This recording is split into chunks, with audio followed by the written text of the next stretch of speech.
सबुठ बड़ न्यूज पांडु बाबू खेलिले क्रिकेट आमती से क्रिकेट छक्का चुका मारे बल गुड़िक संबलपुर आसिक गोटे कटक पड़ा बेलू गोटे भुवनेश्वर पड़ा गोटे आम घर छात पड़ा बाड़ो ना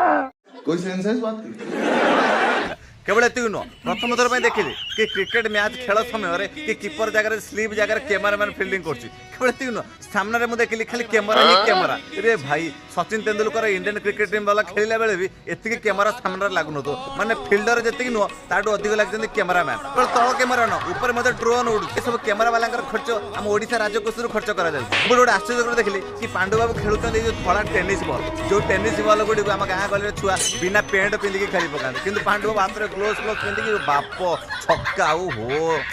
छक्का माड़ देखिकी मुझे भावुली कि आज जाए ओडिशा कौन कहीं क्रिकेट निजर दबदबा बनई पार ना एथर निश्चय देखिए पांडु बाबू क्रिकेट खेल देखिकी आम ओडिशा बहुत क्रिकेट प्रेमी मैंने इंस्पायर हेबे या इंटरनेशनल आरंभ कर आईपीएल आरंभ कर